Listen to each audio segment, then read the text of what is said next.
ဘာသောသူတွေကကိုယ့်ကိုမုံလို့မလိုလို့ပြောတဲ့စကားရုပ်တွေကိုခေါင်းထဲမှာထည့်ပြီးတော့အဖန်ဖန်ထပ်ထပ်တွေးပြီးတော့ကိုယ့်ကိုပြောလိုက်တာကြီးကိုအကြာကြီးခံစားပြီးတော့အဲ့ဒါကြီးကိုမပြစ်နိုင်မချနိုင်မဲနဲ့အမှတ်ရတိုင်းထုတ်ထုတ်ပြီးတော့ကြည်နေတဲ့ပစ္စည်းတစ်ခုလိုကိုယ့်ကိုသူများကမုံလို့ပြောတဲ့စကားတွေကိုအဖန်ဖန်ထပ်ထပ်စဉ်းစားပြီးတော့ဒေါသကိလေသာတွေနဲ့ပင်ပန်းမနေပါနဲ့တဲ့နာအဝက္ခေယမကြည်မနှက်စိတ်ဝယ်မှတ်၍မပြတ်ခါကအောင်းမိဆင်ခြင်၍မနေရသူများကကိုယ့်ကိုမုံလို့ပြောတဲ့စကားတွေကိုမမေ့နိုင်မဲနဲ့တိမ့်တိမ့်ထားပြီးတော့ပြန်ပြီးတော့ထုတ်ထုတ်ခံစားပြီးတော့မနေပါနဲ့တဲ့သဘောပေါက်တယ်နော်အဲ့ဒါနံပါတ်1နောက်နံပါတ်2မြတ်စွာဘုရားကဘာသင်ကြားတော့ဆိုတော့ပရိသံသူတစ်ပါးတို့ဤကတာကတံပြုအပ်မပြုအပ်အယယဟုကောင်းမှုမကောင်းမှုတို့ကိုနာအဝခေယအလုတ်တခုဂယုပြု၍ကြည်ရှုဆင်ញင်၍မနေရသူများဘာတွေလုပ်တယ်ဘာတွေမလုပ်ဘူးဆိုတာကိုယ့်ရဲ့အလုတ်တစ်ခုကြီးလို့သဘောထားပြီးတော့စဉ်းစားရင်းနဲ့တန်ဖိုးရှိတဲ့အချိန်လေးမကုန်ပါစေနဲ့တဲ့တရားဓမ္မတို့ဘဝမှာခေါင်းထဲမှာတွေးနေတဲ့အတွေးတွေဟာသူများအကြောင်းတွေးနေတဲ့အတွေးတွေနဲ့အချိန်ကုန်ခဲ့တာများလှပြီဗျဟုတ်လားဒါကြောင့်မြတ်စွာဘုရားကတန်ဖိုးရှိတဲ့အလုပ်တွေကိုလုံနိုင်ခွင့်ရှိတဲ့ဒီအချိန်ဒီခွန်အားတွေကိုအရေးမပါအရာမရောက်တဲ့သူတစ်ပါးအကြောင်းတွေကိုတွေးရင်းနဲ့ပြုံးတီးသွားမှဆိုးလို့တားမြစ်တာနံပါတ်2ဟုတ်လားနံပါတ်1ကသူများကကိုယ်ကိုမုန်းလို့ပြောတဲ့စကားတွေကိုတွေးပြီးတော့ဒေါသတွေဖြစ်ပြီးတော့မကြည်မနှက်နဲ့ခံစားမနေပါနဲ့ပြီးခဲ့ပါပြီဟုတ်လားနောက်သူတစ်ပါးဘာတွေလုပ်တယ်ဘာတွေမလုပ်ဘူးဆိုတာကိုအလုပ်တစ်ခုလိုသဘောထားပြီးတော့စဉ်းစားမနေပါနဲ့ဟုတ်လားနောက်နံပါတ်3အတ္တနောဝမိမိဣသာလျံကတာနိစ္စပြုအပ်သောအမှုတို့ကို၎င်းအာကတာနိစ္စမပြုအပ်သောအမှုတို့ကို၎င်းအဝခေယအလုတ်တခုဂယုပြု၍ကြည်ရှုဆင်ញင်ကြကုန်ရ၏ကိုယ်ဘာတွေလှုပ်ထားတယ်ကိုယ်ဘာတွေမလှုပ်ရသေးဘူးတနည်းအားဖြင့်တန်ဖိုးရှိတဲ့လူဘဝနဲ့ထိုက်တန်တဲ့မြင့်မြတ်တဲ့အလုပ်တွေကိုငါဘလောက်လှုပ်ပြီးပြီလဲငါဘယ်အတိုင်းတာအထိလှုပ်ပြီးပြီလဲငါဘလောက်မလှုပ်ရသေးဘူးလဲလို့ဒါကိုပဲစဉ်းစားပါတဲ့ဟုတ်ရဲ့လားငါဘဝမှာပြဿနာတွေအခက်ခဲတွေအများကြီးဖြေရှင်းเสียကြံသေးတယ်လို့နားလည်ထားဖို့လိုတယ်ဗျတက္ကကြီးတက္ကမကြီးများဘဝမှာမဖြေရှင်းရသေးတဲ့ပြဿနာတွေအခက်ခဲတွေအများကြီးရှိသေးတယ်ဗျ။အိုရအောင်မဲနာရအောင်မဲသေရအောင်မဲပစ္စည်းရှိမရှိမရွေဘူးဂုံမရှိမရွေဘူးလူတိုင်းတန်းတူရင်ဆိုင်ရမယ့်အခက်ခဲပြဿနာကြီးတွေအိုရဟာသိကြီးကျယ်တဲ့ပြဿနာဗျနားရဲဆိုတာလဲကြော်ဖြတ်ဖို့အင်မတန်ခဲရင်တဲ့အစဉ်ပြေတဲ့စိတ်တွေအင်မတန်ဖြစ်ဖို့ခက်ခဲတဲ့ပြဿနာကြီးဗျသေတယ်ဆိုတာကတော့တကယ့်ကိုဘဝမှာအကြီးကျယ်ဆုံးပြဿနာပါပဲနောက်ဘဝတန်တရားရေးနဲ့လည်းဆက်ဆက်နေတာဆိုတော့သေခြင်းတရားဟာသိကြီးကျယ်တဲ့ပြဿနာပေါ့အဲ့ဒီလိုဖြေရှင်းရခက်တဲ့မဖြေရှင်းလို့လည်းမဖြစ်တဲ့ပြဿနာတွေအခက်ခဲတွေတွေ့လာရင်ဘယ်အတိုင်းတာအထိပြေလေအောင်ဖြေရှင်းနိုင်တဲ့အစွမ်းအစတွေရှိပြီလေအဲ့ဒါတည်းငါဘလောက်လုတ်ပြီးပြီလေလို့မစဉ်းစားသင့်ဘူးလားစဉ်းစားသင့်နေဒါကြောင့်ကို့မှာဘလို့အစွမ်းတွေရှိပြီးပြီလေဘလို့အစွမ်းတွေကတော့မရှိသေးဘူးလေလို့ကို့အကြောင်းကိုသာလည်းအရေးတကြီးသဘောထားပြီးတော့စဉ်းစားရမယ်ဟုတ်ရဲ့လားအဓိပ္ပာယ်ဘယ်နှမျိုးပြောလိုက်လဲ3မျိုးပြောလိုက်တယ်ဘဝမှာအင်မတန်အခြေခံကြပြီးတော့အင်မတန်ရေးကြီးတဲ့ဆုံးမတော်မူချက်လို့ဦးဇင်းတို့ကတော့အဲ့ဒါလိုယုံကြည်ပါတယ်တက္ကကြီးတက္ကမကြီးများလည်းယုံကြည်ကြလိမ့်မယ်နဲ့တူပါတယ်ဒီကနေ့ညအဲ့ဒီအချက်ကလေး3ချက်ကိုတဏှာရီခွဲအတွင်းမှာဦးဇင်းတို့စွမ်းနိုင်တဲ့လောက်ချဲ့ထွင်ပြီးတော့ပြောသွားပါမယ်နော်အခုတော့ဦးဇင်းတို့ကဘာဆက်ပြောမှလဲဆိုတော့ဒီဂါထာလေးဟောကြားရခြင်းရဲ့အကြောင်းဝတ္ထုပြောပြမယ် ဒီဂါထာကိုမြတ်စွာဘုရားဘာကြောင့်ဟောတယ်လဲဆိုတဲ့အကြောင်းနိဒန်းပေါ့တာဝတိမြို့မှာမအေးတစ်ခုသားတစ်ခုလင်ယောက်ျားကဆုံးမသွားလို့မအေးတစ်ခုသားတစ်ခုနေထိုင်တဲ့ဒကမာကြီးတစ်ယောက်ရှိတယ်တူရီသောသားလေးသူ့မှာအဲ့ဒီတူရီသောသားလေးအပြင်သူအင်မတန်ကြည်ညိုတဲ့မျက်နှိုးတဲ့ပါဝေယကလို့အမည်ရှိတဲ့ဒိဋ္ဌိတက္ကရွန်တစ်ယောက်လည်းရှိတယ်သူကမြတ်စွာဘုရားနဲ့ခင်ဆိုတော့အဲ့ဒီတက္ကရွန်ကိုသူကအင်မတန်ကြည်ညိုတာသားလို့လည်းချစ်တယ်လှုပ်ရှားရှိတဲ့လှုပ်ဆိုရင်အဲ့ဒီတက္ကရွန်ကိုအမြဲတမ်းတိုင်ပင်တယ်ဒီလိုနဲ့နေလာရင်းနဲ့သုံးလောကထိုတာသဗ္ဗညုမြတ်စွာဘုရားပွင့်တော်မူလာတော့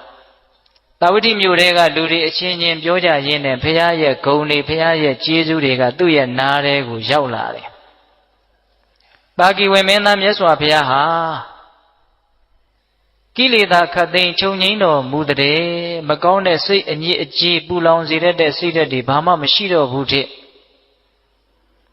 ဂေါတမဗုဒ္ဓဆိုတဲ့မြတ်စွာဘုရားဟာသိစေရတရားအလုံးစုံကိုအကုန်လုံးသိတော်မူတဲ့ချမ်းသာကြောင့်တရားဆင်းရဲကြောင့်တရားအကုန်လုံးသိတော်မူတဲ့ဒါဘုရားရဲ့ဂုဏ်တော်ကျေးဇူးတော်အနန္တရှိတဲ့အ낵ကဒါအကျဉ်းချုပ်လိုက်မယ်ဆိုရင်ဒီနှမျိုးပဲဒါလေးလည်းပဲအပြေးလွှားလေးမှတ်လိုက်ပါဦးဗျာမြတ်စွာဘုရားရဲ့ဂုဏ်ကိုအကျဉ်းချုပ်မယ်ဆိုလို့ရှိရင်ကိလေသာနဲ့သိစေရာကုန်တာပိဋိဘာနဲ့ဘာကုန်နဲ့ကိလေသာရဲ့သိစေရာရဲ့ကုန်တာအညစ်အကြေးတွေစိတ်အညစ်အကြေးတွေဘာမှမရှိတော့မသိသေးတာဆိုလို့ဘာမှမရှိတော့အဲ့ဒါလို့ဘုရားရဲ့ဂုဏ်တော်ကျေးဇူးတော်တွေကိုကြားရတော့ဒကမာကြီးကမြတ်စွာဘုရားကိုသွားပြီးတော့ဖူးခြင်းတယ်အဲ့ဒီတော့သူ့ရဲ့သားလို့ချစ်ရတဲ့ကြည်ညိုရတဲ့ပါဝေယကကိုသွားပြီးတော့တိုင်ပင်တယ်အမေအဲ့ဒီဂေါတမဗုဒ္ဓဆိုတဲ့မြတ်စွာဘုရားကိုဖူးခြင်းတယ်အဲ့ဒီလိုလဲပြောလိုက်ရောပါဝေယကလူလေပဲဗျဂေါတမဗုဒ္ဓနဲ့သာသွားတွေ့မယ်ဆိုရင်သူ့ကိုကြည်ညိုသွားတာနဲ့ငါ့ကိုလုံးဝထက်တွက်တော့မှမဟုတ်တော့ဘူးတဲ့သူ့စိတ်ထဲမှာစဉ်းစားတာခမရဘာလို့သွားပြီးတော့ဖူးမြော်မှလဲအဲ့ဒီဂေါတမဗုဒ္ဓဆိုတဲ့ပုဂ္ဂိုလ်ဟာအာဝတ္တနိယမာယာအောက်လန်းပညာတတ်တယ်သူဒီရောက်လာတဲ့ပုဂ္ဂိုလ်တွေကိုမကြည်ညိုရမနေနိုင်အောင်ဆွဲဆောင်တတ်တဲ့အတတ်ပညာဘုရားလက်ထက်ကဒိဋ္ဌိတွေကမြတ်စွာဘုရားကိုမနာလို့တော့အဲ့ဒါလိုအပုတ်ချကြတာအမှန်ကတော့မြတ်စွာဘုရားဆိုတာကသိပြီးတော့တပ်ပယ်တဲ့ရုပ်အရှင်းကိလေသာကိန်းနေလို့အင်မတန်ငြိမ်းချမ်းနေတဲ့မျက်နှာအဲ့ဒါလိုရုပ်အရှင်းဘက်ကရောဓမ္မဘက်ကရောပြောစရာမရှိအောင်ပြည့်စုံတာဆိုတော့မြင်ရရင်မကြည်ညိုရရင်မနေနိုင်ဘူးအဲ့ဒါကိုမနာလို့အဲ့ဒါလိုမြတ်စွာဘုရားကိုအာဝတ္တနိယမာယာတတ်တယ်လို့ပြောကြတာတဲ့အဲ့ဒါလိုပြောပြီးတော့တားလိုက်တော့ဒကမာကြီးကနောက်ဆုတ်သွားရောနောက်ရက်အနေငယ်ကြတော့ဒုတိယံပြီးနှစ်ကြိမ်မြောက်မြတ်စွာဘုရားကိုဖူးမြော်ခြင်းတော့သွားပြီးတော့တိုင်မင်းနေတားပြန်တာပဲတတိယအကြိမ်တိုင်မင်းနေတားပြန်တာပဲသရုဋ္ဌအကြိမ်ကြတော့မတိုင်မင်းတော့ဘူးအဲ့ဒါမြတ်စွာဘုရားစီကိုသူ့ရဲ့သားအရင်ကိုလွတ်တယ်ငါသားမနေ့ပြန်မနေ့မှာအဲ့ဒီမြတ်စွာဘုရားကိုနောက်ပါတန်ခါများစွာနဲ့အိမ်ကိုဆွမ်းစားကြွပါလို့သွားပြီးတော့ပင့်ကြီးလို့ခိုင်းလိုက်တယ်အိမ်မှာမန္တကြီးထိုးပြီးတော့မြတ်စွာဘုရားတန်ခါတော်တွေဖုံးပေးဖို့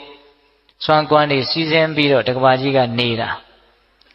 အဲ့ဒါဘုရားသွားပင့်တဲ့သားကဘုရားစီတမ်းမသွားဘဲနဲ့ပါဝေယကစီကိုဝင်တာဝင်တဲ့အခါကျတော့မင်းဘယ်သွားမှတို့မြတ်စွာဘုရားကိုအမေကသွားပင့်ခိုင်းလို့ဖေဟာသွားမပင့်နဲ့ကွာအမေစကားနားမထောင်ပဲမနေရဲဘူးဖေအေးအဲ့ဒီလိုဆိုရင်မင်းအမေစကားကိုလည်းနားမထောင်ရမရောက်အောင်ငါတို့အကြံစီလည်းအောင်မြင်အောင်မင်းဖះစီကိုသွားပြီးတော့ပင့်တော့ပင့်ခဲ့ကွာဒါပေမဲ့လို့မြတ်စွာဘုရားကြွလာရမယ့်နေရာကဘယ်နေရာဘယ်လမ်းဘယ်စုအိမ်လို့မင်းနေရာဒေသကိုမပြောခဲ့နဲ့တဲ့အရှင်ဘုရားမနေ့ပြန်ဆုံးဖုံးပေးကြွပါဘုရားလို့ဒါပဲပင့်ပြီးတော့ပြန်လာခဲ့အဲ့ဒါဆိုရင်မင်းတို့အိမ်ဘယ်နာနေမှမသိတော့အဲ့ဒီမြတ်စွာဘုရားဆိုတဲ့ပုဂ္ဂိုလ်အတွက်ချက်ထားတဲ့စွန့်နေကွန်းတွေကိုငါတို့နှစ်ယောက်စားကြတာပေါ့အဲ့ဒါလို့အကြံပေးတော့အဲ့ဒီကလေးကမြတ်စွာဘုရားကိုသွားပင့်တယ်အရှင်ဘုရားမနေ့ပြန်မှာတပည့်တော်တို့အိမ်ကိုဆုံးဖုံးပေးကြွပါဒါပဲပြောခဲ့တာ နောက်နေ့မနေ့လင်းတဲ့အခါကျတော့နောက်ပါတန်ခါများစွာချမ်းရံပြီးတော့မြတ်စွာဘုရားကအိမ်တော်ကိုဆိုက်ဆိုက်မြိုက်မြိုက်ရောက်လာတယ်ကြွလာတယ်မြတ်စွာဘုရားရောက်မလာခင်မှာတက္ကသိုလ်ကအရင်ရောက်လာတော့ဘုရားနဲ့အယူအဆမတူတဲ့အတွက်ကြောင့်အိမ်ခန်းထဲမှာသူ့ကိုတကားပေါက်ပိတ်ပြီးတော့ကျွေးစရာရှိတာကျွေးထားတာဒကမာကြီးကအချိန်တန်တော့မြတ်စွာဘုရားရောက်လာတော့သူအံ့ဩနေတယ်နေရာကိုမပြောခဲ့ပဲနဲ့ဘယ်နဲ့ကြောင့်ရောက်လာတော့အဲ့ဒါကိုဦးဇင်းတို့စာထဲကရှင်းပြထားတယ်ဘုရားဆိုတာတဲ့နတ်ပြည်ကိုဘလို့သွားရတယ်ဆိုတဲ့လမ်းကိုလည်းသိတယ်တဲ့ဟုတ်လားဇမပြည်ကိုဘလို့သွားရတယ်ဆိုတဲ့လမ်းလည်းသိတယ်စိတ်ဝင်စားတယ်ဆိုရင်ငရဲပြည်ကိုဘလို့သွားရတယ်ဆိုတဲ့လမ်းလည်းသိတယ်နောက်ဆုံးဘဝတန်တရားကထွက်မြောက်ရာဂတိဝိမု ക്ത လို့ဆိုရတဲ့နိဗ္ဗာန်ကိုဘလို့သွားရတယ်ဆိုတဲ့လမ်းလည်းသိတယ်တာဝိဋ္ဌိမြို့တဲကရှိတဲ့အိမ်တအိမ်ကိုသွားရတဲ့လမ်းလောက်တော့ဘယ်မသိဘဲနေမှာလေတဲ့ဒီလိုလေးရှင်းပြထားတယ်ဒီတော့ဒကာရမတို့ဦးဇင်းတို့အတွက်သွားခြင်းတယ်ဆိုရင်ပန်းတိုင်အသီးသီးကိုရောက်တဲ့လမ်းတွေကိုမြတ်စွာဘုရားပြောမထားဘူးလားပြောထားတယ်ကိုကြိုက်တဲ့လမ်းကိုကိုလျှောက်ကြဖို့ပါပဲဟုတ်ရဲ့လားခုမြတ်စွာဘုရားကအိမ်ကိုရောက်လာတော့တက္ကသိုလ်ကအံ့ဩနေတယ်အဲ့ဒါမြတ်စွာဘုရားမှုရှိတဲ့တန်ဃာတော်တွေကိုစွန့်ဖုံးပေးဖို့စွန့်ကပ်စွန့်ဖုံးပေးပြီးပြီဆိုတော့မြတ်စွာဘုရားကအနုမောဒနာတရားများဟောကြားဒကမာကြီးဆိုတာမပြောနဲ့တော့ပျော်လိုက်တာပီတိတွေနဲ့ကြည်စံအတွေ့နောက်ကျလိုက်တာအင်မတန်နူးညံ့တဲ့အင်မတန်သိမ်မွေ့တဲ့အင်မတန်သက်ပဲတဲ့အင်မတန်အဓိပ္ပာယ်ရှိတဲ့တရားစကားတွေကိုပြောကြားတော်မူတဲ့မြတ်စွာဘုရားမြတ်စွာဘုရားကလေးနဲ့တဲ့အဓိပ္ပာယ်တစ်ခုကိုပြောလိုက်တိုင်းအောက်ကသာဓုအကျဉ်းချင်းခေါ်လို့ပြောပြီးတော့ပီတိတွေနဲ့နှစ်သက်နေတာဒကမာကြီးကမြတ်စွာဘုရားကလည်းရှေ့ကတရားဟောပေါ့ဗျာအဲ့ဒီလိုဒကမာကြီးကပီတိတွေနဲ့နှစ်သက်နေပြီမလို့အိမ်ကန်းထဲမှာတကားပေါက်ပိတ်ပြီးတော့စားတောက်နေတဲ့ပါဝေယကလုံးဝမကျေနပ်ဘူးပျက်စီးသွားပြီတဲ့ငါရဲ့လက်လာဘတွင်ကြီးခန်းချောက်သွားပြီဒီဒကမာကြီးကငါ့ကိုဘယ်လိုမှကြည်ညိုတော့မှမဟုတ်တော့ဘူးမနာလိုတဲ့တရားတွေဝန်တိုတဲ့တရားတွေနှိပ်စက်ပြီးတော့မအောင်နိုင်မအီးနိုင်မဲနဲ့တကားပေါက်ကိုဖြုံကနေဖွင့်ပရိသတ်တွေတန်ဃာတော်တွေနဲ့ဝန်းရံနေတဲ့မြတ်စွာဘုရားရဲ့ရှေ့ကိုရောက်လာပြီးတော့လက်ညှိုးထိုးပြီးတော့ဘုရားကိုဆဲတယ်တဲ့အဲ့ဒီတက္ကသိုလ်ကဘုရားကိုဆဲပြီးအားမရတော့ဒကမာကြီးကိုလည်းဆဲတဲ့အယုဒ္ဓအနတ္တတွေပြောပြီးတော့အဲ့ဒါတခါတည်းထွက်ပြေးသွားတာပါဝေယကအဲ့ဒီမှာဒကမာကြီးကစောစောကဖြစ်နေတဲ့ပီတိတွေကြက်ပြောက်ငှက်ပြောက်ပျောက်သွားပြီမရှိတော့ရှက်လိုက်တာပရိသတ်ကြားတဲ့တန်ဃာတော်တွေရဲ့ရှိဘုရားရှင်ကိုတော်မြတ်ရဲ့ရှိငါမှဒီလိုယုံညံ့တဲ့ပုဂ္ဂိုလ်ကိုကိုးကွယ်ထားရတယ်ဒီလိုယုံညံ့တဲ့ပုဂ္ဂိုလ်နဲ့မိတ်ဆွေအပေါင်းအသင်းရှိတယ်လို့သူများတွေသိကုန်ပြီမျက်နာဓာတ်နဲ့သာလှီးပစ်လိုက်ခြင်းတော့ငါတစ်သက်လုံးကျွေးခဲ့မွေးခဲ့တဲ့ကျေးဇူးဂုဏ်ကိုမှမထောက်ငါကိုလူကြားတဲ့ပက်ပက်ဆက်ဆက်ပြောသွားတယ်ဆိုပြီးတော့ပါဝေယကရဲ့အကြောင်းကိုတွေးရင်နဲ့စောစောကဓမ္မကြောင့်ဖြစ်နေတဲ့ပီတိတွေရှိသေးသလားမရှိတော့ဘူးမြတ်စွာဘုရားရှိကဘာတွေဟောလို့ဟောနေမှန်းကိုမသိတော့ဘူးအဲ့ဒါလောက်ထိဖြစ်သွားတာအဲ့ဒီမှာမြတ်စွာဘုရားကဟောနေတဲ့ဒေသနာအစဉ်ကိုရက်ပြီးတော့ယခုနကဥစဉ်ပိဋကပေါင်းသူတော်ကောင်းတို့ကိုအကြံဉာဏ်လေးရှင်းပြခဲ့တဲ့ဂါထာလေးအဲ့ဒီမှာဟောတာဗျနော်သူတစ်ပါးဘာတွေလုပ်တယ်ဘာတွေမလုပ်ဘူးဆိုတာကိုမစဉ်းစားနဲ့သူတစ်ပါးကကိုယ့်ကိုမုံလို့ပြောတဲ့စကားတွေကိုအောက်မေ့မနေနဲ့ကိုဘာတွေလုပ်နေတယ်လုပ်မနေဘူးဆိုတဲ့ကိုယ့်အကြောင်းကိုသာလည်းအရေးတကြီးစဉ်းစားသမ်းပါလို့ဒါလေးပြောပြတာနပရိသံဝီလောမနိနပရိသံကတာကတံအတနောဝအဝေခေယကတာနိအကတာနိသပရိသံသူတစ်ပါးတို့ဤဝီလောမာနိမိမိအပေါ်မလျော်အောင်စိုးစိုးကားပြောကြားလာတဲ့စကားရုပ်တို့ကိုနာအဝေခိယမကြည်မနက်စိတ်ဝဲမှတ်၍မပြတ်ခါကအောက်မေ့ဆင်ခြင်၍မနေရပရိသံသူတစ်ပါးတို့ဤကတာကတံပြုအပ်မပြုအပ်အယယဟုကောင်းမှုမကောင်းမှုတို့ကိုနာအဝေခိယအလုတ်တခုကရွပြု၍ကြည်ရှုဆင်ခြင်၍မနေရအတနောဝမိမိဤသာလျံကတာနိစ္စပြုအပ်သောမှုတို့ကို၎င်းပ အာကတာနိစ္စမပြုအပ်သောမှုတို့ကို၎င်းအာဝကိယအလုတ်တစ်ခုကယူပြု၍ကြည်ရှုဆင်ញင်ကြကုန်ရာတည်း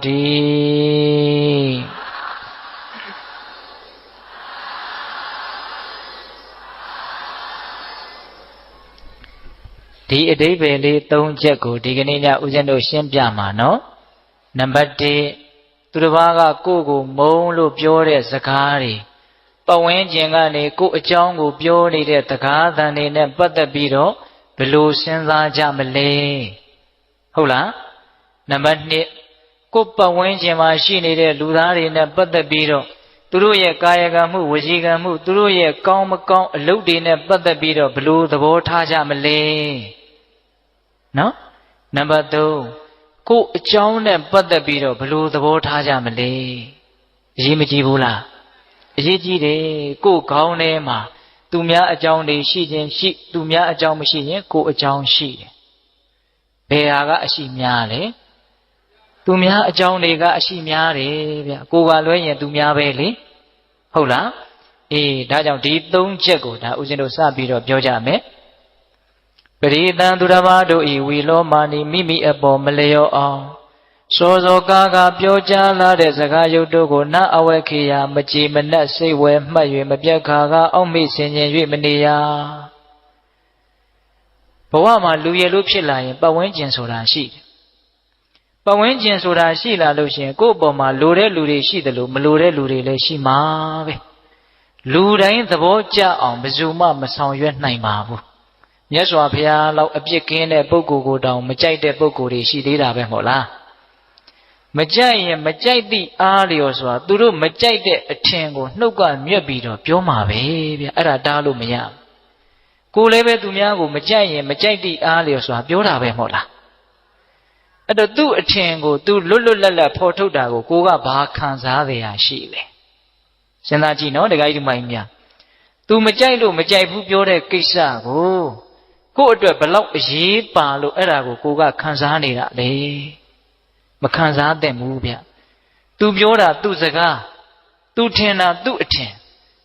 ဟာကိုဘာမှတကယ်တမ်းကပြောင်းလဲသွားစေတာမဟုတ်ဘူးဆိုလိုတာကသူ့ရဲ့စကားတန်တွေဟာကိုယ့်အပေါ်မှာဘာအကျိုးသက်ရောက်မှုမှတကယ်စင်စစ်ကတော့မရှိဘူးဟုတ်လားအဲ့ဒီစကားတန်ကြောင့်တော့ကိုဘာမှဖြစ်မသွားဘူးချီးမွမ်းလို့လည်းပဲကိုတကယ်ကောင်းမသွားဘူးပင်ကိုကမကောင်းရင်မကောင်းပဲကဲရဲ့လို့လည်းပဲကိုတကယ်ယုံမာတဲ့လူတယောက်ဖြစ်မသွားဘူးကိုပင်ကိုကဆိုးရင်ဆိုးမှာပဲကိုပင်ကိုကကောင်းရင်ကောင်းမှာပဲဟုတ်လားဒါကြောင့်စကားသံတွေနဲ့ပတ်သက်ပြီးတော့ခိုင်မာတဲ့စိတ်ဓာတ်ရှိဖို့လိုအပ်တယ်ပတ်ဝန်းကျင်ကပြောတိုင်းတုံလှုပ်နေမယ်ဆိုလို့ရှိရင်တရွက်6တရွက်လို့ကိုယ့်ရဲ့ဘဝဟာလွင့်မျောသွားနိုင်တယ်ဟုတ်လားဒါကြောင့်မြတ်စွာဘုရားကသေလောယထဧကကနောဝါဒေနနသမိရတိဧဝောနေနပတံသာတုနသမိစံတိပန္တိတာအမျှော်မြင်ကြီးတဲ့လူဉာဏ်ရှိတဲ့လူဆိုတာပတ်ဝန်းကျင်ကထွက်လာတဲ့ချီးမွမ်းခြင်းကဲ့ရဲ့ခြင်းစကားသံတွေကိုမတုံလှုပ်သင့်ဘူးတဲ့ဥပမာဘာနဲ့တူလဲဆိုရင်တခဲနဲ့ကြောက်သားနဲ့ပြီးတဲ့ကြောက်တောင်ကြီးဟာအရက်လေးမျက်နှာကတိုက်ခတ်လာတဲ့လေတို့ကြောင့်မတုံလှုပ်တယ်လို့မျိုးပဲတဲ့ဉာဏ်ရှိတဲ့လူဆိုတာအဲ့တော့ပတ်ဝန်းကျင်ကလေသူများရဲ့နှုတ်ဖျားကနေပြီးတော့အတန်တီးဟူသောလေတွေကတော့ကိုယ်စီကိုတိုက်ခတ်လာမှာပဲလေကိုကအဲ့ဒါတုံလှုပ်နေမယ်ဆိုလို့ရှိရင်ကိုယ့်ရဲ့ဘဝဟာဘာမှခိုင်မာမှုမရှိတော့ဘူးအဲ့တော့သူများပြောတိုင်းခံစားမနေနဲ့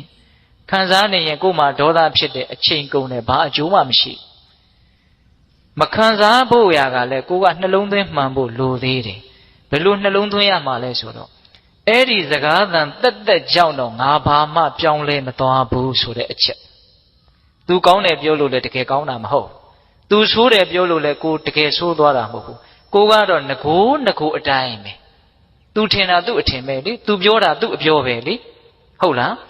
တချို့ဒါကိုသဘောမပေါက်တော့ကဲ့ရဲ့တန်ကိုမခံနိုင်လို့ရှက်လွန်းလို့ဘဝကိုအဆုံးစီရင်သွားတဲ့လူတွေတောင်ရှိတယ်ဟုတ်လားချီးမွမ်းတဲ့တွေကိုမခံနိုင်လို့အောက်ခြေတွေလော့ပြီးတော့တဲဟုတ်တဲ့ငါပဲဆိုပြီးတော့မတူမတန်တယ်လို့ပတ်ဝန်းကျင်ကိုဆက်ဆံသည့်အထိမိုက်မဲတဲ့လူတွေရှိတယ် ချီးမွမ်းခြင်းကဲ့ရဲ့ခြင်းလေပြင်းကြားမှာမရှိမလားကြဆုံးသွားတာဟုတ်လားဒါကြောင့်ဘေးကဘာပြောဒါလေးနဲ့ပတ်သက်ပြီးတော့အတူယူเสียအားကြเสียလေးဦးဇင်းတို့ပြောပြခြင်းတယ်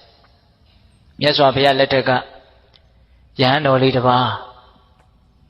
တောရဆောက်တည်ပြီးတော့တောအုပ်ရဲ့တနေရာမှာသင်္ကန်းကျောင်းလေးဆောက်ပြီးတော့ရွာနဲ့မနီးမဝေးတည်င်းသုံးပြီးတော့နေတာထူးခြားတာကဘာလဲဆိုတော့အဲ့ဒီရွာကအိမ်တအိမ်ကဒကာဒကမတွေနဲ့အဲ့ဒီယဟန်တော်လေးကအင်မတန်ရင်းနှီးတယ်အင်မတန်ခင်တယ်ခင်တော့တခါဆိုအဲ့ဒီအိမ်ကိုသွားပြီးတော့လဲတယ်တရားစကားပြောတယ်အိမ်ကလူတွေကလည်းသူ့ကိုသားလို့ညီလို့အကိုလို့ချစ်တယ်ခင်တယ်ကြည်ညိုတယ်ပေါ့ဟုတ်လားအဲ့ဒီလိုနဲ့တခါတလေဆိုသူကညင့်နဲ့မှပြန်တယ်အဲ့ဒီအိမ်မှာပဲနေတာအဲ့ဒီလိုနဲ့ဆက်ဆံမှုကသိရင်းနှီးလွန်းတော့အဲ့ဒီသင်္ကန်းကျောင်းလေးနားမှာရှိတဲ့တစ်ပင်ကိုစောင့်တဲ့တစ်ပင်ဆောင်နှက်ကစိုးရိမ်တယ်ဒီယဟန်လေးရဲ့ပုံမှာသူကမေတ္တာရှိတယ်ဗျဒီယဟန်လေးအဲ့ဒီအိမ်ကိုအင်မတန်ရင်းနှီးတာပဲရင်းနှီးလွန်းအားကြီးပြီးတော့ပျက်စီးသွားရင်တော့ဒုက္ခအဲ့ဒီလိုယဟန်တော်လေးအပေါ်မှာကောင်းစေခြင်းနဲ့စိတ်ရှိတဲ့အတွက်ကြောင့်ပျက်စီးမှဆိုးလို့ဆိုပြီးတော့အဲ့ဒီအိမ်ကိုမသွားအောင်ဆိုပြီးတော့ဘာလုပ်တယ်လဲဆိုတော့အဲ့ဒီနက်ကအဲ့ဒီယဟန်တော်လေးနဲ့ယင်းနှီးတဲ့အိမ်ကဒကမဟန်ဖန်ဆင်းပြီးတော့နက်ကဖန်ဆင်းတာနော်ဒကမဟန်ဖန်ဆင်းပြီးတော့အဲ့ဒီယဟန်တော်လေးကြီးကိုရောက်လာတယ်ရောက်လာတော့ကိုတော်လေးကအဲ့ဒါကိုနက်လို့ဘယ်တိမှလဲသူ့အိမ်ကဒကမပဲလို့ထင်တာအဲ့ဒီမှာဒကမကလျှောက်တယ်တဲ့အရှင်ဘုရားလမ်းစုံလမ်းကွာလမ်းလေးကွာလူတွေဆုံတိုင်းယထာစိတ်တွေမှာဥယျင်တွေအပန်းဖြေတဲ့နေရာတွေမှာလူတွေစုပြီးတော့အရှင်ဘုရားနဲ့တပည့်တော်ကိုဘာလို့ညာလို့ပြောနေကြတယ်တဲ့ပိဋကရေဘယ်သူကပြောတာတော့နတ်ကပြောတာဘယ်သူပုံစံဖန်ဆင်းပြီးတော့ပြောနေတာလဲဒကမပုံစံဖန်ဆင်းပြောနေတာတော်ယုံတန်ယုံလူဆိုရင်အဲ့ဒီယဟန်တော်လေးနေရာမှာနေကြည့်ဘလောက်တုန်လှုပ်သွားမလဲဒကမကြီးကိုယ်တိုင်လာပြောနေတာနော်အဲ့ဒီလိုပြောတော့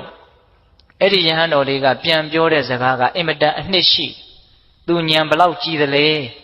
လောကရဲ့အပေါ်မှာသူဘလို့ရှုမြင်ထားသလဲဆိုတာကိုခံမှန်းလို့ရတယ်ဘာပြန်ပြောတုံဆိုတော့ဒကမကြီးတဲ့ကိုယ့်ရဲ့နားတဲ့ကိုပတ်ဝန်းကျင်ကသကားတန်လေးဆိုတာအမျိုးစုံနေအောင်ရောက်လာနိုင်တာပဲတဲ့အဲ့ဒါကိုတားလို့စီးလို့မရပါဘူးတဲ့သူများပါဇက်ပေါက်တွေဘလို့လို့လိုက်ပိတ်မှာလဲဒကမကြီးအဲ့ဒီစကားတန်လေးနဲ့ပတ်သက်ပြီးတော့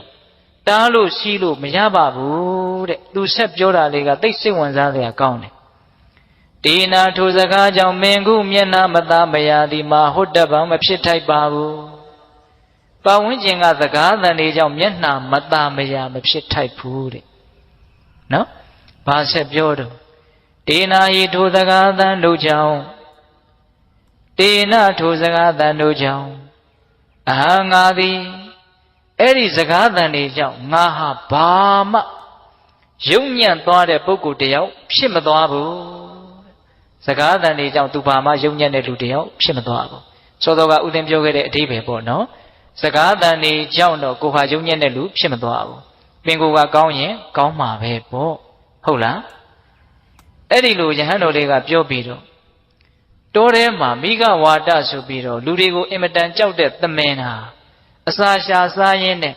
ချက်ခနဲ့ကြားတိုင်းခေါင်းထောင်ကြည့်ချက်ခနဲ့ကြားတိုင်းခေါင်းထောင်ကြည့်အတန်နဲ့ပတ်သက်ပြီးတော့အဲ့ဒါလောက်တုန်လှုပ်နေရင်ဘယ်မှာတည်ငြိမ်တဲ့စိတ်ရှိတဲ့လူလို့ပြောလို့ရမှာလေတဲ့အတန်နဲ့ပတ်သက်ပြီးတော့အဲ့ဒါလောက်တုန်လှုပ်နေရင်တည်ငြိမ်တယ်လို့ပြောလို့မရဘူးမတည်ငြိမ်ဘူးဆိုလို့ရှိရင်လေးနဲ့တဲ့အသိဉာဏ်မဖြစ်နိုင်ဘူးပတ်ဝန်းကျင်ကစကားသံတွေကိုအမြဲတမ်းခံစားနေမယ်ဆိုရင်အသိဉာဏ်တူရဖို့အတွက်အနှောင့်အယှက်ဖြစ်တယ်ဗျဟုတ်လားတခါကြီးဒီမိုင်းများဒါကြောင့်ရင့်ကျက်တဲ့လူတစ်ယောက်ဖြစ်တယ်ဆိုတာကိုပြသဖို့အတွက်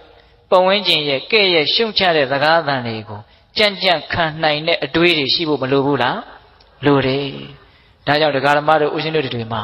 လူကြားထဲမှာနေရတာချစ်သူရှိသလိုမုန်းသူလည်းရှိမယ်ချီးမွမ်းတာရှိသလိုကဲ့ရတာလည်းရှိမယ်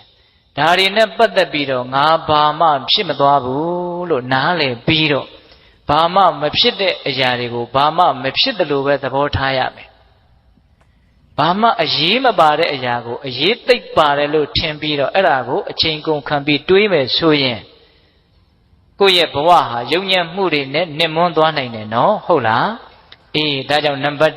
1မုန်းလို့ပြောတဲ့စကားတွေကို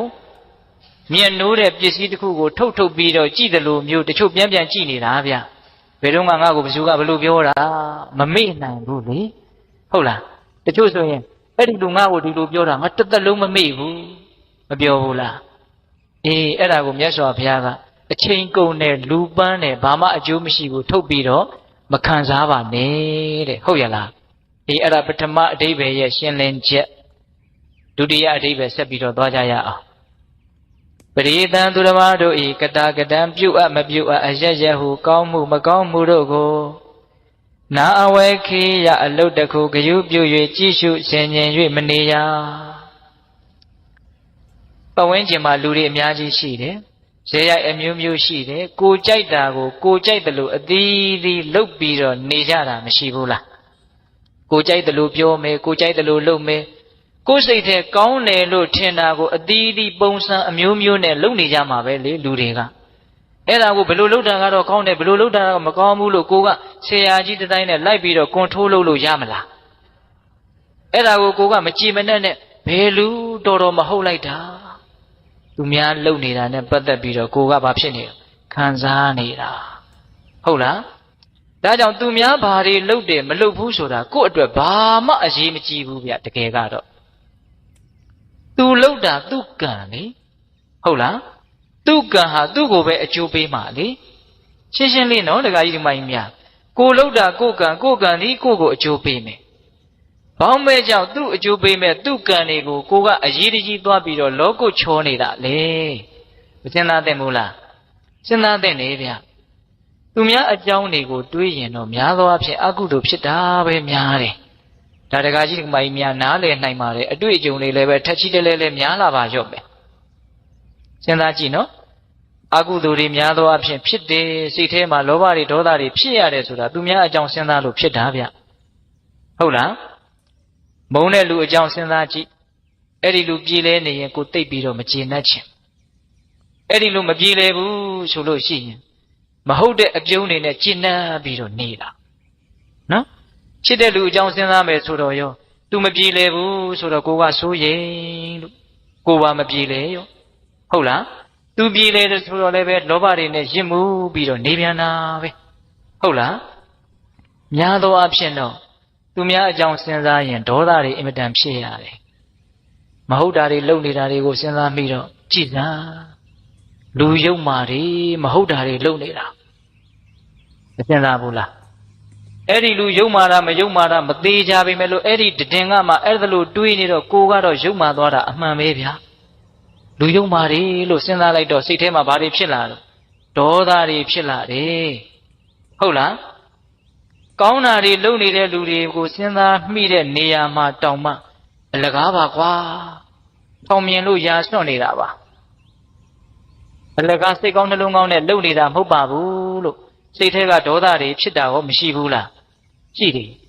သူများအကြောင်းတွေကလည်းကိုယ့်ရဲ့နားတဲ့စိတ်ထဲကိုပုံစံအမျိုးမျိုးနဲ့ဝင်နေတာဗျသတင်းသားတွေကလည်းဝင်နေ TV တွေကလည်းဝင်နေရေဒီယိုတွေကလည်းဝင်နေသူများအကြောင်းတွေခေါင်းနဲ့အမြဲတမ်းရောက်မနေဘူးလားရောက်နေတယ်အဲ့ဓာတွေကိုစဉ်းစားရင်နဲ့ကိုတကယ်လုပ်ရမယ့်အလုပ်ကိုအတွက်အင်မတန်အဖို့တန်တဲ့အချိန်တွေဟာအများကြီးဆုံးရှုံးသွားတာမသေးကြဘူးလားအချိန်ဆုံးရှုံးတာမှရိုးဆုံးရှုံးတာမဟုတ်ဘူးအကုသိုလ်တွေဖြစ်ရင်းနဲ့ဆုံးရှုံးသွားတာဟင်ဒကာကြီးဒီမိုင်းများအဲ့ဒါဟုတ်လားသူများအကြောင်းစဉ်းစားရင်အချိန်ကုန်တာမှရိုးကုန်တာလားအကုသိုလ်ဖြစ်ရင်းနဲ့ကုန်တာလားအိမ်ကြတော့အေးဆေးခေါင်းအေးနဲ့စဉ်းစားငါရဲ့ကုန်ခဲ့တဲ့အချိန်တွေဟာသူများအကြောင်းစဉ်းစားရင်းနဲ့ကုန်ခဲ့တဲ့အချိန်တွေဘလောက်များလဲလို့စဉ်းစားကြည့်ဟုတ်ရလားဒါကြောင့်မြတ်စွာဘုရားကမဟာကရုဏာနဲ့ဆုံးမတာသူများဘာတွေလုပ်တယ်မလုပ်ဘူးဆိုတာမင်းအလုပ်မဟုတ်ဘူးတဲ့ဒါကြောင့်အဲ့ဒါကိုခေါင်းထဲထည့်ပြီးတော့အလုပ်ကြီးတစ်ခုလို့သဘောထားပြီးတော့စဉ်းစားမနေနဲ့တဲ့အပြတ်တားထားတာနော်ကိုရှင်တို့ဟောတာလားဘုရားဟောတာလားဘုရားဟောတာစိတ်ချမ်းသာခြင်းညတဲ့အကျိုးရှိခြင်းညတဲ့ဆိုရင်အဲ့ဒီတားမြစ်ချက်လေးတစ်ခုကိုသာလျင် တိတိကျကျအနည်းဆုံးအနည်းဆက်ဆုံးဖြစ်အောင်လိုက်နာနိုင်မယ်ဆိုရင်တကယ်ကိုစိတ်ချမ်းသာကြမှာပဲမယုံရင်လက်တွေ့လုပ်ကြည့်နော်သူများအကြောင်းတတ်နိုင်သမျှခေါင်းထဲကဖယ်ထားနိုင်မယ်ဆိုရင်စိတ်အင်မတန်ချမ်းသာဖို့နီးစပ်သွားပြီဟုတ်လားတခါကြီးဒီမိုင်းများသူများအကျိုးတွေကိုဆောင်ရွက်ခြင်းနဲ့ပရဟိတစိတ်တွေစိတ်ကောင်းနှလုံးကောင်းတွေမထားရဘူးလို့ဆိုလိုတာမဟုတ်ဘူးနော်များသောအားဖြင့်သူများအကြောင်းတွေးရင်လည်းအဲ့ဒါလိုတွေးတာမဟုတ်ပါဘူးမကျေနပ်တာတွေပဲတွေးကြတာများပါတယ်နော်တခါကြီးဒီမိုင်းများဒါကြောင့်သူများဘာတွေလုပ်တယ်မလုပ်ဘူးဆိုတာကိုယ့်အတွက်ဘာမှအကျိုးမရှိတဲ့အတွက်ကြောင့်ကိုယ်လည်းတကယ်သူတို့ကိစ္စကိုဘာမှဝင်ဆွတ်နိုင်တာမဟုတ်တဲ့အတွက်ကြောင့်အကုသိုလ်တွေများတဲ့အတွက်ကြောင့်အဲ့ဒါကိုမစင်စားပါနဲ့တဲ့ဒါဒုတိယတားမြစ်ချက်ဆုံးမချက်ဟုတ်ရဲ့လားပရိသံသူတစ်ပါးတို့ဤကတာကတံပြုအပ်မပြုအပ်အယယဟုကောင်းမှုမကောင်းမှုတို့ကိုနာအဝေခေယအလုတ်တစ်ခုဂယုပြု၍ကြည်ရှုဆင်ခြင်၍မနေရတောင်မြုပ်စတော်ကြီးအနှက်ပေးတာအင်မတန်ကောင်းတယ်အလုတ်တစ်ခုဂယုပြု၍ကြည်ရှုဆင်ခြင်၍မနေရဟုတ်တယ်တခါတလေသူများအကြောင်းတွေကိုအလုတ်ကြီးတစ်ခုကိုလုပ်နေရတယ်လို့ထိုင်ပြီးတော့စဉ်းစားနေတာမရှိဘူးလားရှိတယ်စတော်ကြီးကသိလို့မို့ပြောတာနော်ဟုတ်လားအေးဒါကြောင့်ဦးဇင်းတို့ဒုတိယဆုံးမချက်ကိုလည်းဒီလောက်နဲ့တော်ရအောင်တတိယဆုံးမချက်ကိုနည်းနည်းလေးဦးစားပေးပြီးတော့ပြောခြင်းလို့တတိယဆုံးမချက်ကဘာလဲအတ္တနောဝမိမိဣသာလယံကတာနိစ္စပြုအပ်သောအမှုတို့ကို၎င်းအကတာနိစ္စမပြုအပ်သောအမှုတို့ကို၎င်းအဝခေယအလုတ်တခုဂယုပြု၍ကြည်ရှုဆင်ခြင်ကြကုန်ရ၏ကိုယ်အကြောင်းကိုစဉ်းစားရမယ်ပြီးတဲ့ဘာလဲလဲကိုယ်အကြောင်းကိုစဉ်းစားရမယ်ငါဘာတွေလုပ်ထားလဲငါဘာတွေမလုပ်ရသေးဘူးလေငါဘယ်လိုအည်အသွေးရှိအောင်လုပ်တဲ့အလုပ်တွေကိုဘယ်အတိုင်းတာထိလုပ်ပြီးပြီလေကိုယ်အကြောင်းကိုမစဉ်းစားသင့်ဘူးလားစဉ်းစားသင့်တယ်ကိုယ်အကြောင်းကိုယ်ပြဿနာကိုယ့်ကိုဖြေရှင်းရမှာဗျတစုကမှဝိုင်းပြီးတော့တစီကလေးဖြေရှင်းမပေးနိုင်ဘူးတကယ်စင်စစ်ဟုတ်လားဒါကြောင့်ကိုယ်အကြောင်းကိုပယ်ပယ်နေနေစုံကြီးဆန်းကြီးကိုယ်အကြောင်းကိုစဉ်းစားရမယ်အဲ့ဒီအကြောင်းကိုဦးဇင်းတို့ကဦးစားပေးပြီးတော့ပြောခြင်းကိုယ်အကြောင်းကိုစဉ်းစားတဲ့နေရာမှာကိုယ်အကြောင်းကိုစဉ်းစားတဲ့အပိုင်းရှိတယ်ကိုယ့်ရဲ့အကြောင်းကိုကိုယ်သိအောင်လုပ်တဲ့အပိုင်းရှိတယ်ဦးဇင်းတို့ဒီကနေ့ညနှစ်ပိုင်းပြောသွားမယ်ကိုယ်အကြောင်းကိုစဉ်းစားရမယ်သိအောင်လည်းလုပ်ရမယ်ဒီစကားလေးတွေကအင်မတန်အနှစ်ရှိတယ်လို့ဦးဇင်းတို့ယုံကြည်ပါတယ်တည်တည်ချာချာနားဆိုင်ထောင်ကြနော်ဒကမာကြီးများကိုယ့်ရဲ့အကြောင်းကိုကိုယ်စဉ်းစားရမယ်ပြီးတော့ကိုယ့်အကြောင်းကိုသိအောင်လည်းလုပ်ရမယ်ဘယ်နှချက်လဲနှစ်ချက်ရပထမစဉ်းစားရမယ်ဆိုတာလေးကိုပြောကြည့်ရမြတ်စွာဘုရားအထက်ထက်တိုက်တွန်းပါတယ်ဗျာဦးဇင်းတို့ယဟန်တော်တွေကိုစဉ်းစားရမယ်အချက်10ချက်ဆိုပြီးတော့ဟောထားတာရှိတယ်အဲ့ဒီတဲကတစ်ချက်သိဝင်စားစရာသိကောင်းတယ်ဒကာကြီးဒကမကြီးများနဲ့လည်းပတ်သက်တယ်လို့ထင်တယ်မေငါဤရတိန်တိဝါညစ်နေတို့သည်ကထံဘူတတအဘေသူဖြစ်ဖြစ်စဉ်ဝီတိဝတ္တန္တိကုံလွန်၍သွားကြကုန်သနည်းဣတိဤသို့ပပ္ပစိတေနာသာသနာဝန္တန်ရှင်ယဟန်သည်အဘိနံနိညမပြတ်ပိစဝခိတဗ္ဗာနိဆင်ញင်တိုက်ကုန်၏ငါရဲ့နေ့ဒီရက်တွေဟာဘယ်ပုံစံနဲ့အချိန်ကုန်ခဲ့တာလဲလို့ယဟန်ဖြစ်တဲ့ပုဂ္ဂိုလ်ဟာစဉ်းစားရမယ်စဉ်းစားတာမှအမြဲတမ်းစဉ်းစားရမယ်အဘိနံအမြဲတမ်းစဉ်းစားရမယ်တဲ့ဒကာကြီးဒကာမကြီးများကမစဉ်းစားတတ်ဘူးလားစဉ်းစားတတ်တယ်ငါရဲ့နေ့တွေရက်တွေဘလို့ကုန်ခဲ့တာလဲတနည်းအားဖြင့်ငါရဲ့အသက်တွေဘလို့ကြီးခဲ့တာလဲပြန်စဉ်းစားကြည့်စမ်းခုအသက်90ရှိပြီဘာတွေမေမေရရကိုယ့်အတွက်ထောက်ထောက်ခံခံဖြစ်မဲ့ကိစ္စတွေဘာတွေလုပ်ထားလဲဘာတွေခိုင်ခိုင်မာမာကို့မှာအသိဉာဏ်တွေရှိပြီလေဘိုးတော်ဝါဒရောင်ပေပေရောင်နာနာနဲ့အချိန်ကုန်ခဲ့တာများတယ်ဒီစကားကဘယ်သူကိုပြောလွဲခဲ့ပါတယ်ဗျာဘာကြောင့်လဲဆိုတော့သူလဲတူတူကိုလဲတူတူပဲလေဖြစ်တယ်လို့ပဲနေကြတာဗျာတခါကြီးဒီကမကြီးများဟုတ်လားအသက်တွေသာကြီးလာတာစိတ်ချရတဲ့ကျင့်တတ်ရတဲ့အားရှိသေးတဲ့အသိဉာဏ်တွေရအောင်ဘယ်သူမှမလုပ်ရသေးတာများတယ်လုပ်ပြီးသားလို့အင်မတန်နေတယ်ကိုအားမရတော့မကျင့်တတ်သောလူတွေပဲများတယ်ဘယ်တင်ဟောနေတာမဟုတ်ဘူးနော်အတက်ပြောနေတာဦးဇင်းတို့ကဟုတ်လား လူတော်တော်များများဟာကိုအားမရဘဲနဲ့မကျင်တဲ့ဖဲနဲ့နေရတာဒကမာကြီးများအဲ့ဒါဟုတ်လားသေချာစဉ်းစားကြည့်နော်ဘာဖြစ်လို့အားမရဘဲနဲ့မကျင်တဲ့ဖဲနဲ့နေရလဲဆိုတော့အားရเสียရှိအောင်ကျင်တဲ့เสียရှိအောင်လုံးမမထားပဲကိုစိတ်ကအမှန်သိတယ်ဗျာကို့မှာအားရเสียမရှိဘူးဆိုရင်အားရတဲ့စိတ်ကဖြစ်မှာမဟုတ်ကို့မှာကျင်တဲ့เสียတကယ်မရှိဘူးဆိုရင်ကျင်တဲ့စိတ်ကတကယ်ဖြစ်မှာမဟုတ်ဟုတ်ရဲ့လားဒါကြောင့်မြတ်စွာဘုရားကကိုအသက်ဘလို့ကြီးခဲ့တာလေကိုရဲ့နေ့တွေရက်တွေလတွေဘလို့ကုန်ခဲ့တာလဲဆိုတာကိုလေးလေးနက်နက်စဉ်းစားသမ်းပါ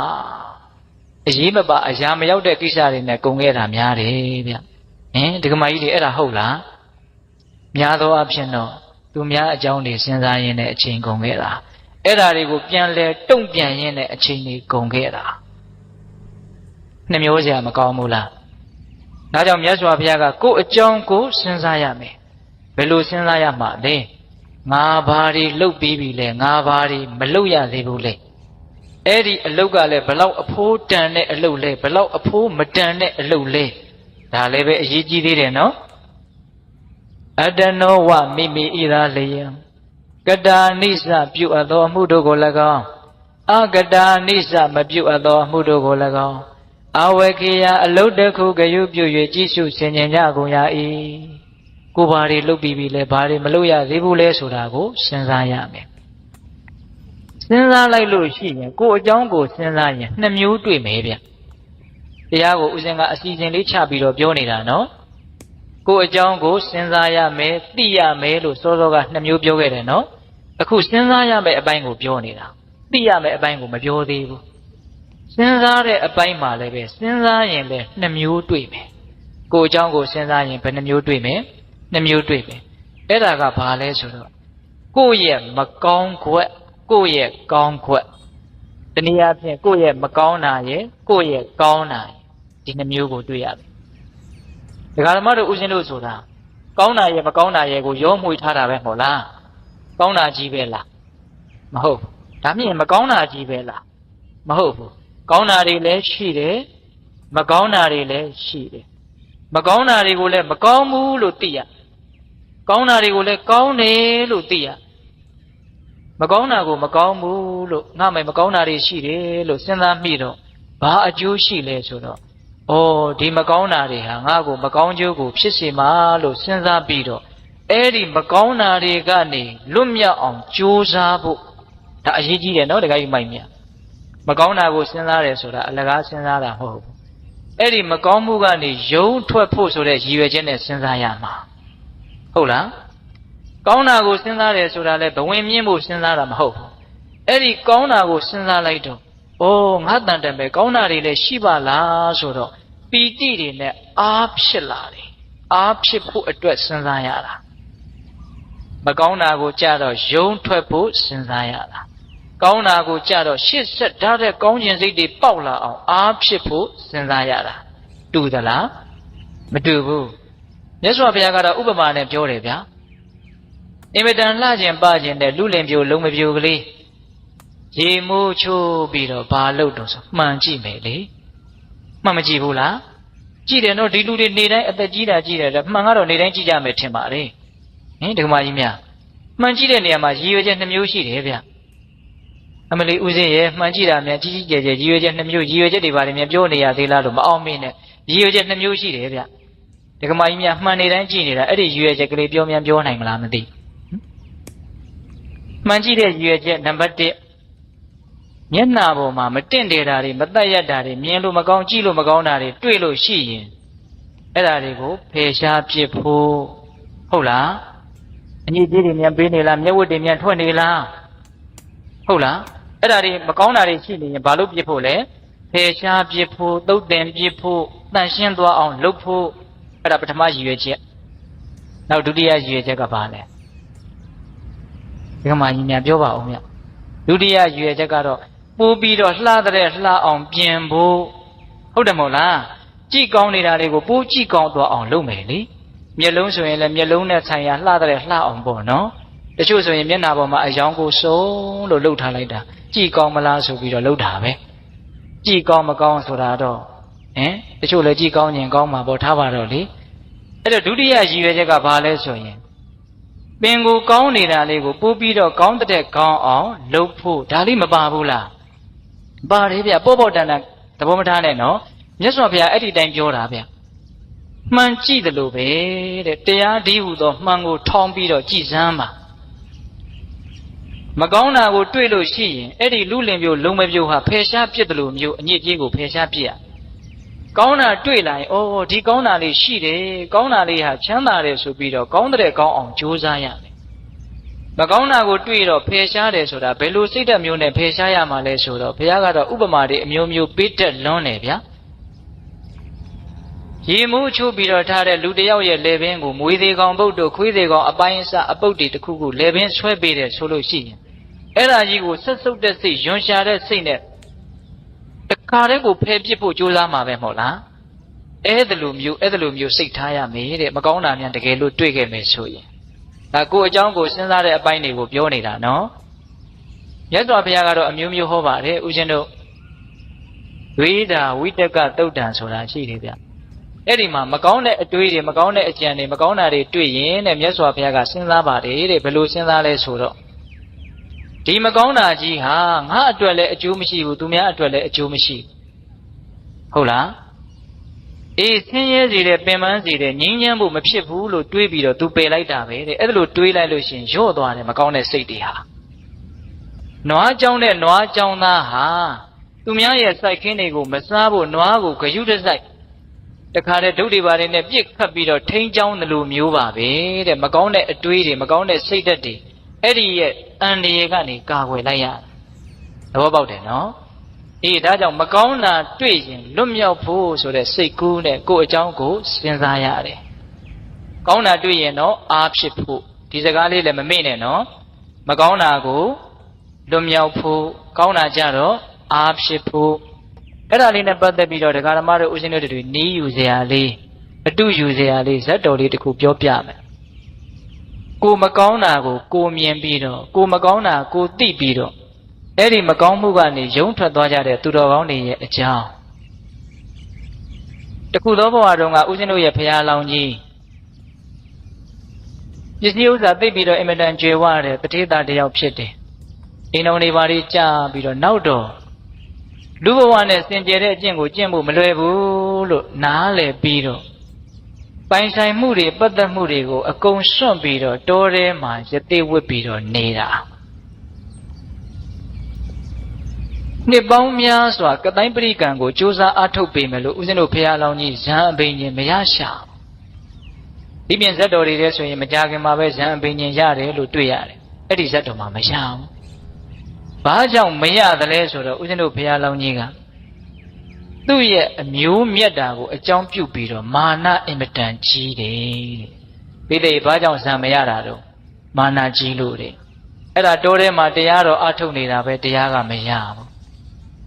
အဲ့ဒါတနေ့တော့ဥပုပ်နေ့တနေ့မှာသူ့ရဲ့ကြောင်းထဲကိုကြောင်းဝင်းထဲကိုတိရစ္ဆာန်၄ကောင်ရောက်လာတယ်အဲ့ဒီတိရစ္ဆာန်၄ကောင်ကဥပုပ်ဆောက်မယ်ဆိုတဲ့ရည်ရွယ်ချက်နဲ့ရောက်လာတာအခိုက်အတန့်တိရစ္ဆာန်ဖြစ်နေပြီမလို့အဲ့ဒါသူတော်ကောင်းအလောင်းအလျာတွေအဲ့ဒီတိရစ္ဆာန်တွေကပထမဘယ်သူရောက်လာလဲဆိုတော့အရှင်အနုရုဒ္ဓဖြစ်လာမဲ့ခိုကလေးရောက်လာတယ်အဲ့ဒီခိုကလေးကဘယ်နဲ့ကြောင့်ရောက်လာတော့ဆိုတော့အဲ့ဒီဥပုပ်နေ့နန္ဒခင်းမှာသူကအစာရှာတယ်သူ့ခိုမကလေးနဲ့အစာရှာတယ်အဲ့ဒီလိုအစာရှာနေတော့ကောင်းငင်ကစွန်တကောင်ကအဲ့ဒီခိုကိုလာပြီးတော့တုတ်တာခိုမလေးကကန်ဆိုးတော့သိမ့်ရဲ့စွန်ရဲ့လက်သေးချာမှာပါသွားတာအဲ့ဒါခေါင်းဖြတ်ပြီးတော့သွေးတန်ရည်ရစားပစ်လိုက်တယ်အဲ့ဒီမှာဦးဇင်းတို့ရှင်အနုရုဒ္ဓဖြစ်လာမဲ့ခိုကလေးကတဏှာကနေကြည်ပြီးတော့အင်မတန်စိတ်ဆင်းရဲတဲ့ပူလောင်တဲ့သူခံစားရတယ်ငါခိုမလေးတည်သွားပြီမရှိတော့အဲ့ဒါနဲ့သူအစာဆက်ရှာလို့မရဘူးအင်မတန်ဆင်းရဲတယ်အဲ့ဒီမှာသူစဉ်းစားတယ်တဲ့ဘာစဉ်းစားတော့ဆိုတော့ဒီလောက်ပူလောင်တဲ့ဆင်းရဲဘာကြောင့်ဖြစ်တယ်လဲလို့စဉ်းစားတယ်တဲ့ဦးဇင်းကဒါလေးတွေကိုသဘောကျတာဗျစိတ်တွေဆင်းရဲလာပြီဆိုရင်ရစ်ပြီးတော့နည်းနည်းလောက်စဉ်းစားကြည့်စမ်းပါတရားခံရှာတာနော်ဒါဘာကြောင့်ဆင်းရဲတာလဲဒါလေးစဉ်းစားတဲ့အဲ့ဒီတော့အဲ့ဒီခိုလေးကဉာဏ်ရှိတဲ့ခိုကလေးဆိုတော့အဖြေမှန်တွေ့တယ် ငါရဲ့ခိုမရဲ့အပေါ်မှာမပြတ်သားတဲ့တန်ရောစဉ်အနှောင်အဖွဲကြောင့်ငါစိတ်ဆင်းရဲရတာကိုစွန်ရဲကြောင့်စိတ်ဆင်းရဲရတာလို့ဒီလိုအဖြေမှားမတွေ့ဘူးနော်ခိုမလေးသေလို့စိတ်ဆင်းရဲတာလို့လည်းဒီလိုအဖြေမှားမတွေ့ဘူးနော်ဒီပြင်ခိုမတွေလည်းသေနေတာပဲဗျအဲ့ဒါသေတော့ तू စိတ်ဆင်းရဲလားမဆင်းရဲဘူးဘသူခိုသေလို့ तू စိတ်ဆင်းရဲတာလဲငါခိုသေလို့စိတ်ဆင်းရဲတာအဲ့ဒီငါခိုဆိုတာကိုကစပြီးတော့ဆက်သွယ်မှုတန်ရောစဉ်ပေါ့ဗျာဟုတ်လားအဲ့ဒီတော့အဲ့ဒီတန်ရောစဉ်တဏှာတရားကြောင့် तू စိတ်ဆင်းရဲတာလို့အကြောင်းမှန်ကိုတွေ့တော့ तू အကြောင်း तू စဉ်းစားတာနော်ဒကမာကြီးများဒီတဏှာတန်ရောစဉ်ကိုငါပေတတ်မယ်နှိပ်ကွမယ်ဆိုတဲ့စိတ်နဲ့အဲ့ဒါဦးဇင်းတို့ဘုရားလောင်းရဲ့အကြောင်းကိုရောက်လာတာတဲ့သူ့ရဲ့ဥပုသ်ဆောင်ခြင်းရည်ရွယ်ချက်တဏှာတန်ရောစဉ်တွေကိုစွန့်ခွာဖို့နှိပ်ကွဖို့အနိုင်ယူဖို့ဆိုတဲ့ရည်ရွယ်ချက်နဲ့အကြောင်းကိုရောက်လာတာဥပုသ်တွေဥပုသ်ဆောင်ကြတဲ့အခါမှာဒီလိုရည်ရွယ်ချက်လေးတွေရှေးတုန်းကရှိခဲ့ဘူးတယ်ဆိုတာလေးကိုသတိထားဖို့မလိုဘူးလားလိုတယ်အဲ့ဒါကခိုးရဲ့ရောက်လာခြင်းအကြောင်းနောက်ထပ်ရောက်လာတာကမွေတကောင်ရောက်လာတယ်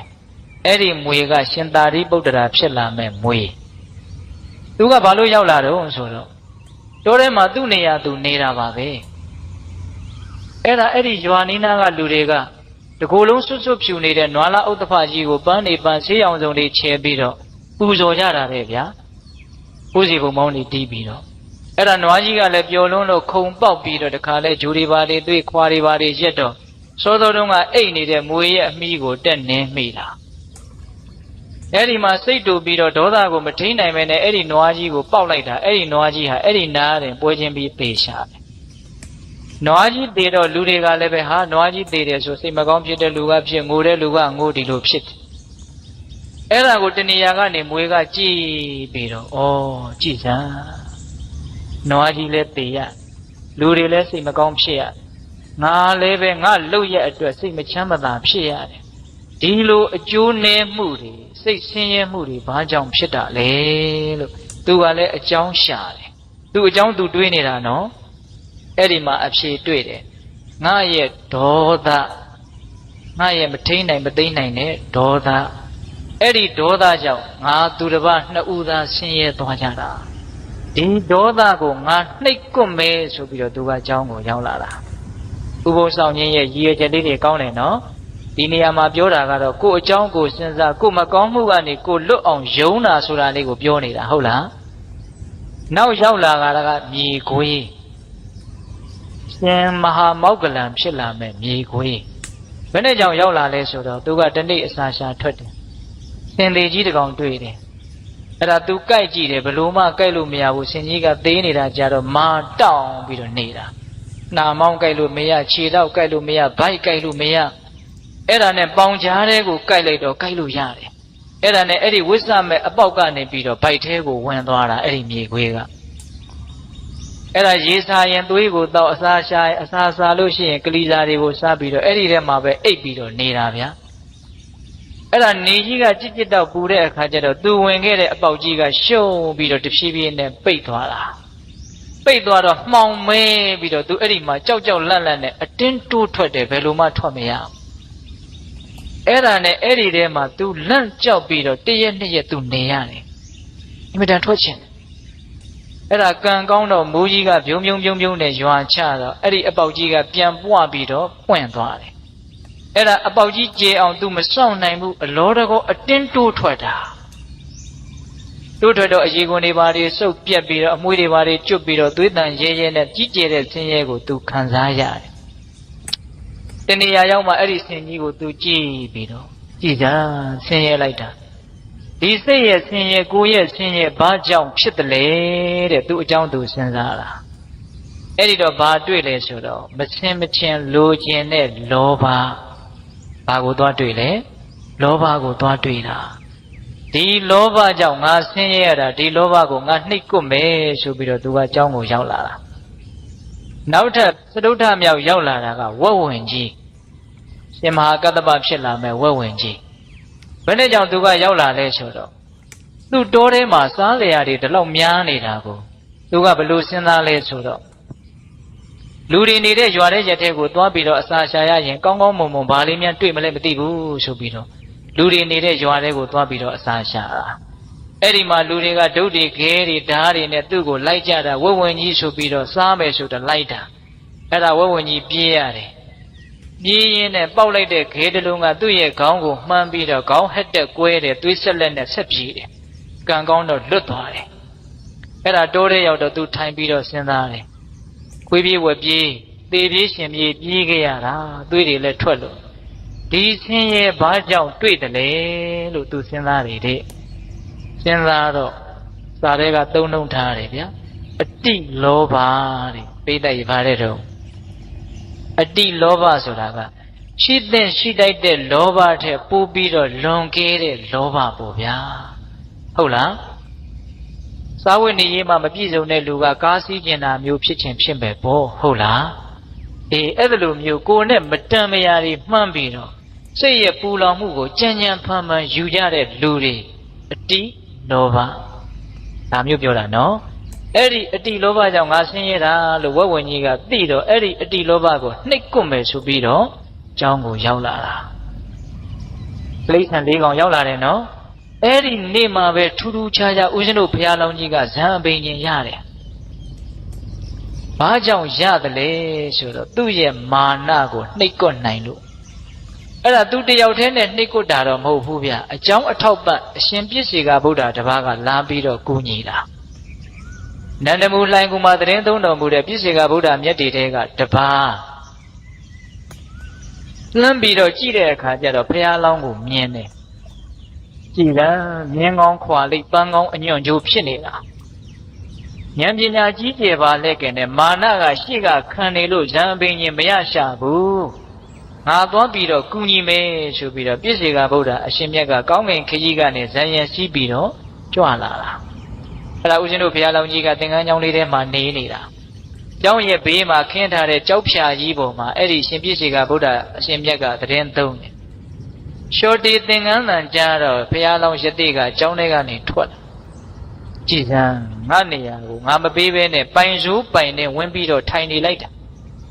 ပင်ကိုကမှမာနကခက်ကြီးကြီးဆိုတော့ရုံးငနဲ့သူ့ကိုဥထိတ်မထားရမလားဆိုတဲ့အတွေ့ဖြစ်ကောင်းဖြစ်မယ်ပေါ့နော်အဲ့ဒါသူအင်မတန်စိတ်တူတယ်ဘုရားလောင်းကြီး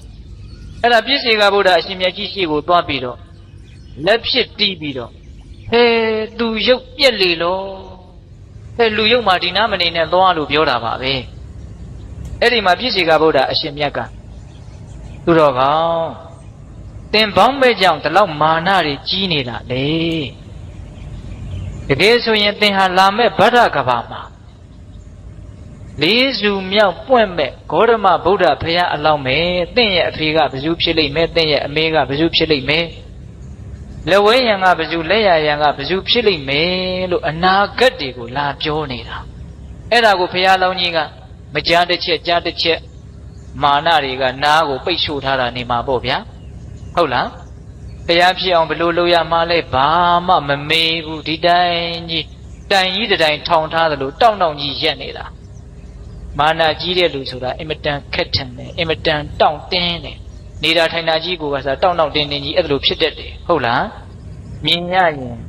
မနှစ်မြို့เสียပုံတရံမာနကဖြစ်စေတယ်ဟုတ်လားတခါကြီးမိုက်များကျမ်းဂန်နေတဲ့ကတော့မာနကြီးတဲ့လူကိုမြင်လို့ရှိရင်ပတ်ဝန်းကျင်ဟာအစိတ်ပြင်းထန်တဲ့မွေးတကောင်ကိုမြင်တယ်လို့မျိုးတုံ့ပြန်တတ်တယ်လို့အဲ့ဒါလိုဥပမာပေးတယ်မာနကြောက်စရာကောင်းတယ်နော်အတိညာဝင်ပေါက်တွေကိုလည်းပိတ်တတ်တယ်နော်